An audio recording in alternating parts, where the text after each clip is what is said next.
村长召集村民临时成立了猎巫团，势必要弄死能未卜先知的女巫。但女巫不仅猜到了他们的来意，甚至早已预料到他们会用出什么刑罚，无所畏惧的表现反倒让民众有些胆怯。转眼间，他自己走上了行刑台。原来他们准备活活烧死女巫，可在点火后的一刹那，村长才发现木材里藏着大量炸药。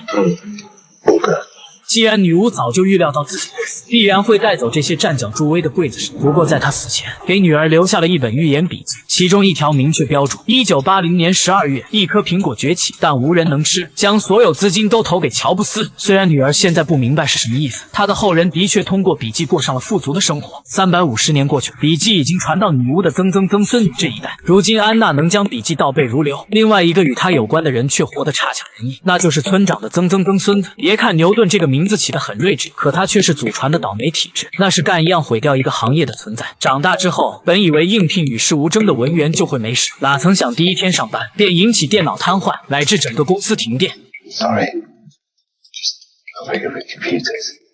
就这样，他再一次丢了工作。即使早已习惯，但他内心还是有着不小的挫败感。在亲戚的口中得知祖先的陈年旧事，其实当年爆炸后，猎巫团并没有消失。牛顿的舅舅一直相信，世间一切的灵异事件都是有原因的，但不管是好运还是厄运，都持续不了多久了。因为笔记上有预言，2天后尘世间的撒旦之子将觉醒神力，到时他会率领天启4骑士毁灭人类。为了阻止悲剧，安娜赶到塔德菲尔德小镇，利用超能力查看所有人的能量场，却没有丝毫进展。他觉得夜晚找到恶魔之子的几率大一些，便开始在树林里骑车狂奔。毫无疑问，他被汽车给撞飞了。You hit someone.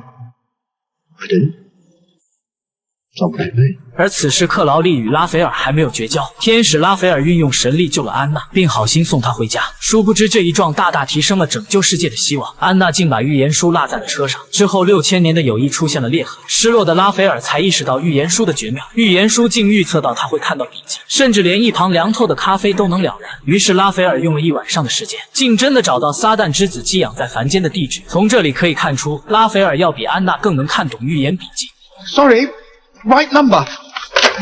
丢失笔记的安娜变得暴怒，恰好让路过的亚当看到。由于年龄吻合，安娜也查看了他的能量场，结果对方竟半点光环都没有体现，命中注定安娜会与之擦肩而过。其实亚当就是他要找的撒旦之子，他的能量场已经笼罩着他所在的整片陆地。得到准确地址的拉斐尔将书店暂停营业，在法阵上点好蜡烛，试图越过加百列直接与上帝代言人汇报，可得到的答案依旧相同。他们高高在上，视人类如蝼蚁，他们只在乎地球的管理权最终归谁。不过这一幕恰好被牛顿的舅舅偷看，急于证明自己的维尔闯进书店，不由分说的就把拉斐尔当成了妖魔，也算是大才得以施展吧。天使不想伤及无辜，便逐渐向后退去，结果他不小心踏入了与上帝对话的法阵。Fuck.